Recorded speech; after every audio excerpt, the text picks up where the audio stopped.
We're now about to shift gears to the state of secondaries. So with holding periods stretching and traditional exit routes more unpredictable, secondaries have moved from being niche to mainstream across venture and growth. So this session is about how secondaries are actually being used today by GPs, LPs, and founders, which structures are working in practice, how pricing and process in the secondary market are feeding back into fund strategy, and the follow-on decisions that come out of there. So the panel's going to be fabulously moderated today by Florence Bavanandan, who's head of platform at Launch Africa and part of the Botswana Tech Fund, and do elucidate on that if I've got that wrong. And they bring an emerging markets and portfolio operations view into how secondaries and liquidity options are actually playing out in the ground. So you're in very safe hands. Florence, over to you. Thank you so much, Roddy. It is a pleasure to be here talking about a subject I'm incredibly passionate about, so passionate about that we made it part of the mandate for the Botswana Tech Fund, and is a significant part of the liquidity narrative for Launch Africa Ventures. So on both sides of buying and selling secondaries. I'm very privileged, we're all privileged to be joined here by 4 amazing panelists. I'm going to hand over to them to do their individual intros. I've briefed them, it has to be 30 seconds each, so stopwatches out. I'm going to go to Alex first. Well, thank you very much, Florence. So the only thing I do is secondaries in venture capital, but I'm a man of many emails in the sense that I have different businesses, hard to follow sometimes. So I'm an advisor to GP and LPs on complex situations. They call me to try to solve some of the issues that are inherent to what's going on in the market. I'm also an investor in secondaries, avoiding the big names and investing into late-stage growth. For all my sins, I also run a secondary network group where a lot of the industry players are. And when I say for all my sins, it's because it's quite an active group with people coming from different sides of the market. And the last thing that I do, I also write about venture secondaries, and I have a Substack called Venture Secondaries. Amazing, thank you. Omolade. I definitely cannot top that because I have only one trade, secondaries. So I head the secondary strategy at Isomer Capital. Isomer Capital is apparently we're now the most active private institutional LP in Europe. So we invest in early stage VCs, and as of today, I think we have just over 100 funds in our portfolio, thousands of companies. We now boast about 60 unicorns in our portfolio. And we invest also alongside our GPs to do co-investments. And a couple of years ago, we launched a secondary strategy, which is how I ended up where I'm sitting here, actually, mainly to capture the liquidity of the market, which we will be discussing a lot about today.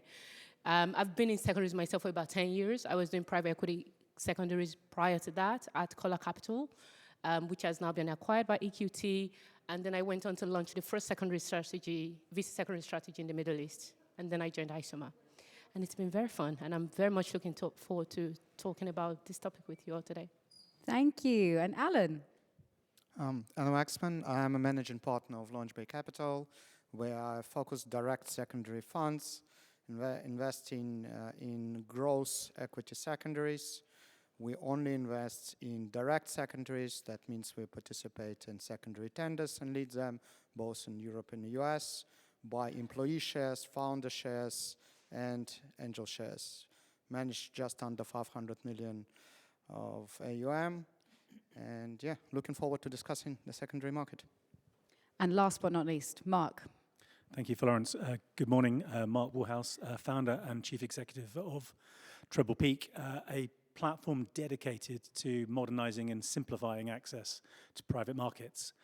We work widely with private equity VC funds, a lot of them focused not just on primary, but also the secondaries. And one of the unique things we provide is because we pull investors together in our own club deals, we can provide liquidity within those pools as well. Brilliant. Thank you. So really varied experience, which is always a joy to have on a panel. Omolade, we're going to start with you. How are you, your day-to-day in secondaries, how are you engaging with the market? What are you seeing? Wow. It's really changed a lot since I joined. So when I joined VC secondaries from buyout, I was always comparing, oh, it's not the same, or this is different. But actually today it's moving a little bit along the line. it used to be, secondaries was viewed as what? A solution you go to when you need, when you're desperate. You know, GPs didn't like secondaries. But now we're seeing it more as a portfolio construction. So in our portfolio, like I think of it from 3 different levels. So I'm looking at secondary deals in founders, employees that have been in companies for more than 10 years and haven't had any liquidity. I was talking to a founder the other day. The founder is worth over 100 million on paper, but still lives in a 1-bedroom flat, and now he's going to have a second child. What do you do with that? So you really now need this market. And then, of course, on the GP side as well, 2 years ago, GPs were getting bugged, even till today, about DPI. We are an LP, and we're talking a lot to our GPs. Guys, this fund is now running, it's going to reach its 10-year term. What is happening, right? So we're talking a lot with GPs. GPs are actively and proactively making decisions. You know, they are doing LP tenders. I've done a few myself. I'm working on one right now. Before I came here this morning, I sent out an offer letter for one. They're doing GP-leds, which is not a big thing in venture yet, but I think the market is moving that way. And then on the LP side as well, again, LPs used to think it's the GP's responsibility to give them DPI. When I was at my previous job at Collar, we already moved to a market where most of the transactions were LP-led, which is basically LPs deciding, I want to sell my fund, I want to sell my portfolio, so I go to the market. I'm now seeing that in VC, but it was not really that case 2 years ago. I spent a lot of time talking to LPs about what they need to do, and now they have an idea of what to do. That secondaries can be used as a portfolio management tool.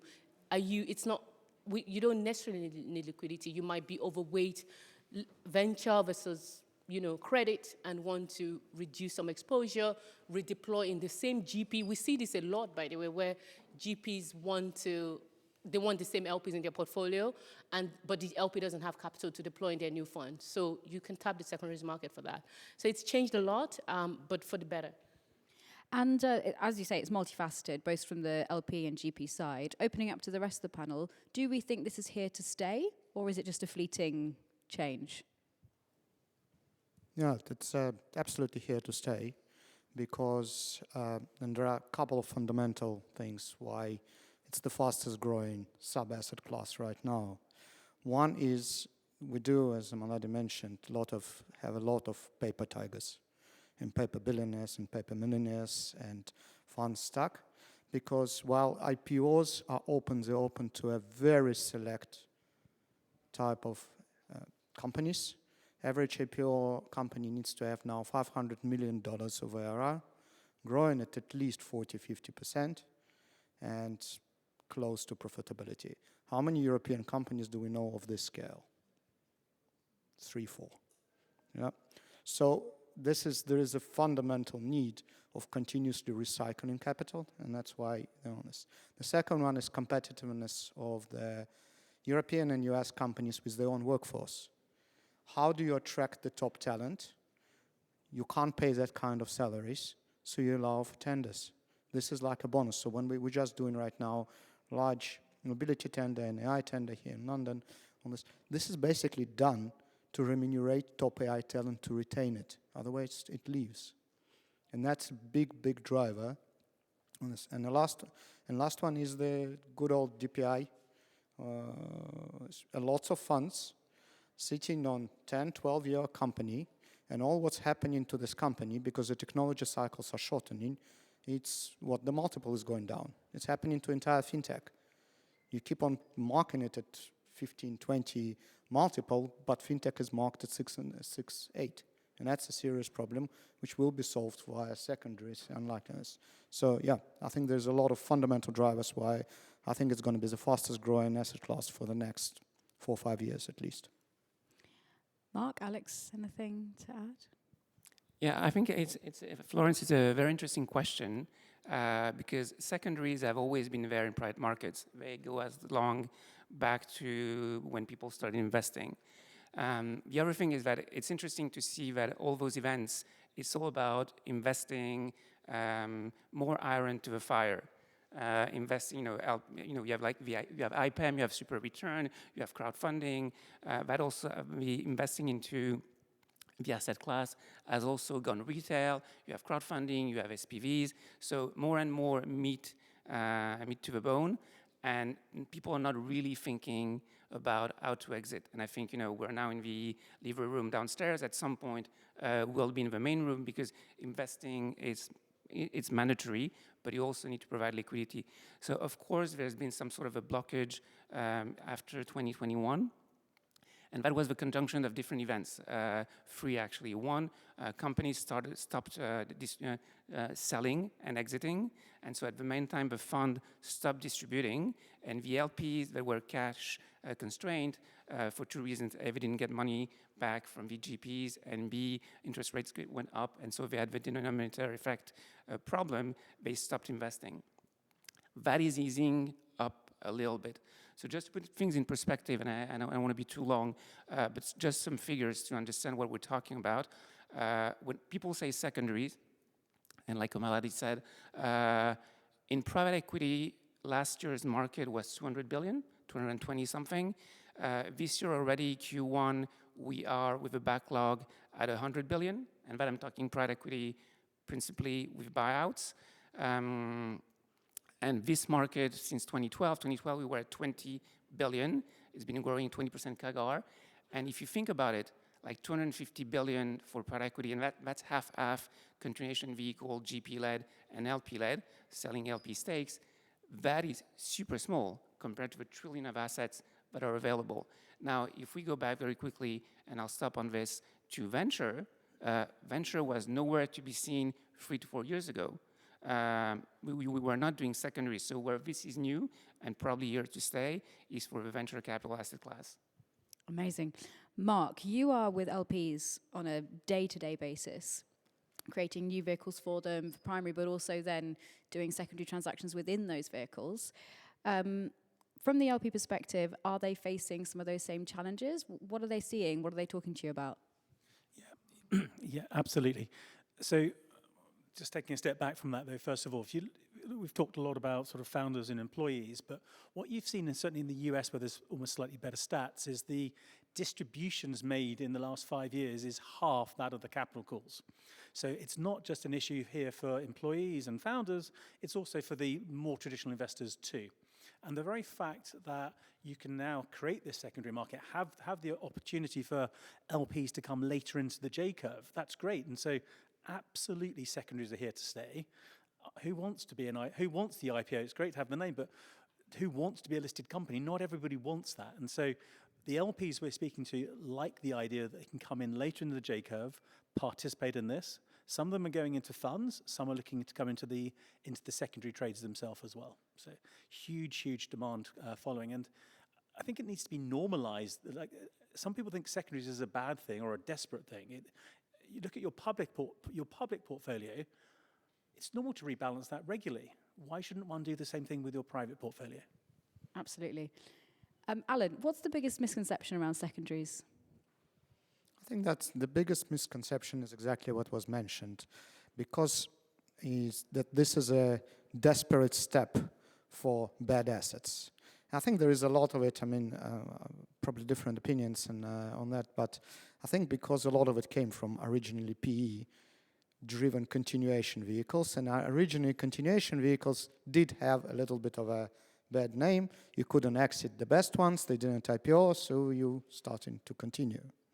And that is where I think this really started going. As we are now, and especially if we look, we've got half a portfolio in US, half of just less, but 40% in Europe on this. In the US, the stigma of it is disappearing. Because yes, you've got 5% companies so that can IPO. Some of them don't want to IPO, they're big enough, but there are reasons. And the market is active on that. In Europe, we're just getting there. That stigma that I'm doing the secondaries just because not everything is okay. I think that's the first biggest misconception. The second misconception is this obsession with discounts. When every panel that I go to, we all end up saying, what's the average discount? And then we can give you the figures because we run a data platform. But the main thing about secondaries is not about a discount. It's about still a good asset. So this is fundamental. No discount will save you even 70% discount if you bought a bad asset on a secondary. So we see a lot of this big misconceptions in this around how much the discount on this. And I'll give you an example. A lot of the European funds, you hear this, chasing 30-40% discount, and sometimes if it's an old tech, it's not enough. Not even close. Not even close. Private markets are quite brutal with an old tech. More brutal right now than publics. Okay, so let's stay there. Yeah. And can we standardize pricing? Before I talk about pricing a little bit, and I'm going to add this to about the misconception. Firstly, because the VC market is exactly today where PE buyout secondaries was 40 years ago now, so in the 90s, when it all started. You go to a GP, an LP says to a GP, I want to sell so that I can use this money for something else. And they get nervous.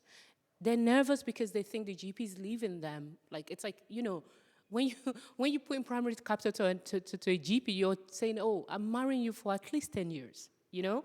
And those days, the marriage was great, you know? For 7 years, for 10 years, they would distribute the funds. And then it became 12 years, 15 years, right? And today, I'm seeing some VC funds that are going for 17 years, right?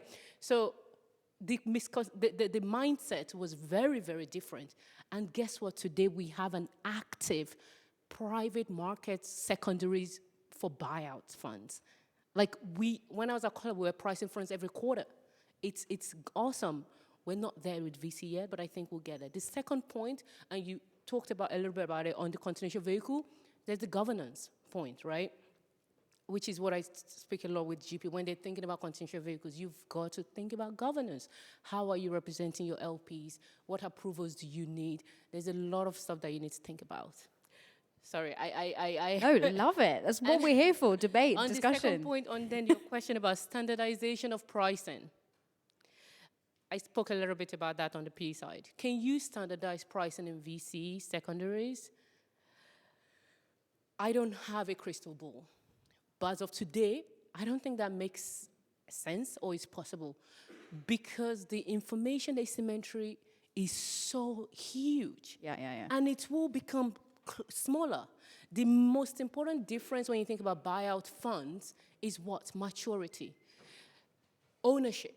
The companies that Advent, the CVCs, the Blackstone, the KKRs own, they own controlling stakes, which means that they make decisions about selling the companies. And they own companies that are very matured. We're talking about companies that you can predict the revenues easily, that you can put in an AI model and say, this company has been growing for the last 10 years at 10% growth rate. Maybe some years it does 9, it does 12, but you never see it go negative. And you don't see it do 50%. And therefore, humans can predict that, but also models can predict that. If you think about retail margins, everyone here knows that retail margins is low. So you can predict the margins for Tesco going forward. What this means is that you can predict the price of a buyout fund. And therefore, you can standardize the pricing of such using a simple model. In VC, it's so different. Our VCs are owning less than 10%. They own 0.something%. They cannot control. We, as investors in secondaries, I have information asymmetry speaking to the GP, but also the GP doesn't know what it doesn't know, right? The GP has knowledge of the company. They might even sit on the board, but they don't know as much as the company does. That's completely different from private equity. And then the second thing is you can have a company growing today at 50%, 200%, and tomorrow it does 0. This is venture. So I think it's very, very difficult to standardize pricing. However, I think the gap in information asymmetry is closing. And why is that closing? Because there's a lot of platforms. You have one of those platforms, Alan, where you can see people talking about pricing openly, right? So there's an active private market for this. But also, there is a lot of conversations about, collaboration. You see this a lot in Europe right now. A lot of collaborations among GP as to, okay, what is this marked out? And then thank goodness for secondaries, right? Before 2021, GPs were holding assets at the last valuation round. If I look at a fund today and I'm seeing 2021 marks, we as an, my LP team at Isomer would think, what's going on with this GP? Is this a GP that we can invest in? The answer is mostly no, because you're not, so this is also a thing. The rise of secondaries market is encouraging GPs to actively mark down when they need to, or mark up when they need to, when the fundamentals make sense. So I guess the long answer is I don't think so today. Alex, you want to add? Yeah, so thank you, Florence. I wanted to jump on this. I'll try to be short, but this is one of my favorite questions because the short answer, and I'm going to be a little bit provocative, is we don't exist. And let me put that into perspective. So back to private equity, I said 200 billion market. If you think about who the buyers are, we're talking about maybe 200 groups. Setter Capital says they have access to 1,500 of them, which is probably the entire market, including some very occasional buyers. But out of those 200 buyers, the first 10, they buy 60% of the market. So that's Ardian, Color, Arborvest, LGT, Lexington. So those guys, they do 50, 60% of the market. The next 10, they do another 25. So we get to 75% of the market. And then the remaining, whatever, 100, they do 25% of the market. So what that means in private equity is that this is very much a cottage industry where everybody knows each other and they only buy the best assets. And again, if you're buying the TAM, because that's what we're talking about, is around 200 to 300 billion a year, it's really buying the creme de la creme. So that's for PE. And when I say we don't exist in venture, well, first of all, we didn't exist like a couple of years ago. Now the market, to the big surprise of a PE guy, is as big. So it's, again, 200 billion, getting there. But 80% of that, 90% of that is 5 names. The usual suspects, the Databricks, the SpaceXs, OpenAI, and Tropic. And so the ones that people see. What that means is 2 things. One is that the power law is in full swing in venture, also in secondaries, and that the rest of the market is in a full drought. If you're an average GP, and I'm not going to give names, but even a very good GP in Europe, in the US, if you don't have one of those names, you're not getting liquidity. You may getting some LP stakes moving on the top of you, but selling anything in the portfolio becomes very, very difficult. So everybody's talking about secondaries, and it's like what Krugman said, the American Nobel Prize about productivity. It's everywhere to be seen, but in the stats, and secondaries is a little bit the same way. Everybody's mouth, but I'm not really on the day-to-day. Although, some people are trying to make it happen. Brilliant. Mark, anything from you? Okay. Well, we have time Maybe for... one quick one. You can, like a little bit been contrarian, you can go right now to several platforms gathering data like ours, and you will see secondary marks on top 50 to 100. Are they spot on? No. But they are better in identifying than simply the rounds. Especially if you're going to go to top 20, you will see very data-driven, with the ones that you mentioned, secondary marks. On some of the assets, if you really want to own this, you now get perpetual futures on hyperliquid, lively to trade at small volumes there too. So the market is progressing. It doesn't mean that you can buy a huge 200 million for Color Capital, for equity there. But when you're talking about ticket sizes 5, 10, 20, 25, you see a better pricing indication that we ever had. 3 years ago, we didn't have that. Okay, we have time for one question from the floor. Yep, there is a hand there. You go for it. And then we'll come back to the panel for a quick fire ender. Thank you very much. The question I have is this. Many organizations that have both the primary funding and secondary funding, what are the impediments for their growth, their sales capability, and how do they grow? What are some impediments you're seeing as a trend for their growth? Anyone desperate? Alex, yeah? Yeah, I can answer. 2 things. One is, your cost of capital. So secondary managers need to deliver some kind of type of returns. And there is, as we said, so many assets that you can buy. It's not true that you can provide liquidity to the entire market. And again, if you are Ardian and you raise a 50 billion fund, you have some firepower. If you are smaller funds and you raise $1 billion, which is not easy to raise, one of the impediments is basically how much you can deploy. So I would say that's on the deployment side. And on the other side is that it has been, until now, a very limited or kind of alternative strategy or segment or asset class within private market. It is becoming more and more mainstream, and people are pouring more and more money into that. We don't have time for that, but if you think about it, in the end, you are buying the same assets. You're buying the same companies or the same funds. You're getting access through a different channel, and so that could grow, whether you go primaries, whether you go VCs, whether you go LPs, whether you go direct companies, SPVs, co-investments, you're always buying the same equity in private markets. So secondaries is a new channel. It could grow much more, but so far it's been 20% per year. Sorry, I should add something, because at Isomer Capital, we have a secondary strategy and a primary strategy. How does that work?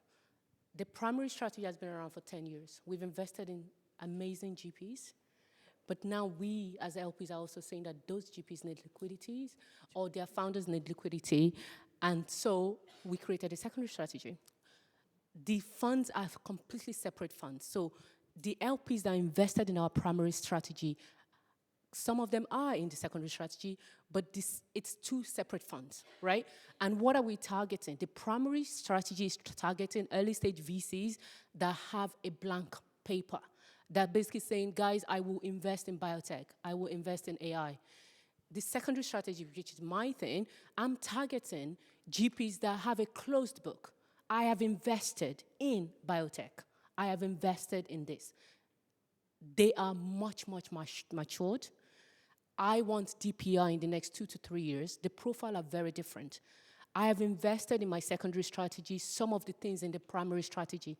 Our returns are different. The primary guys can expect 3x or 10x. I don't expect 20x. I expect much lower returns. So it's different in my view. It's a different mindset. I say to my primary guys, I can't do what you do because I need numbers, I need stats. So it's different profile in general for the people deploying the capital, and it's also different profile for the investors that have invested in the funds, and what we're looking for is different. However, the assets are the same. So the funds are the same, the companies are the same. Wonderful. We are going to go for the final quickfire, and it is 2 sentences. Okay. Challenge. Including thank you very much, Florence. I'll take that as a third. Okay, so how is the venture secondary market going to look in 5 years? And what is the single structural development that would most accelerate its maturation? Small questions, you know. Okay. Alex, you go for it. Okay, down the line. 2 sentences. So the first answer I gave twice already, 20% CAGR growth, probably you do the math, that's what we will be in 5 years, both PE and probably VC as well. And the second one, if you bear with me, maybe 2 sentences, there is a lot of money coming. SpaceX IPO, Anthropic IPO, SpaceX IPO, 1.7 trillion. That's a lot of money back to the LPs, to the endowments, to the foundations that own that stock. And so probably the world, our space, the fundraising environment, and the secondary space will be very, very different a couple of years or next year from now. Omolade? I hope that the market will become more liquid. So people are talking more about secondaries, people are doing more deals, basically much more deals, which is how the buyout/private equity market has evolved. With more deals, it continues to be more normal to do secondaries. I think that's important. Brilliant. And the second was about? The structural change. Oh, Roddy is back, so... I don't have a specific response for that, but more that people just need to keep talking. I take calls every single day. I advise GPs when they're thinking about secondaries, founders, if you need... So for me, just reach out to me. I'm on LinkedIn. I'm very responsive. And we're going to go straight to Mark for the final word. Thank you. I think it would be completely normalized, actually. And I think the use of, ironically enough, technology, operational systems, platforms, exchanges will make this a much more tradable space. Fantastic. Thank you so much, everybody. Thank you for a wonderful audience. Back to Roddy.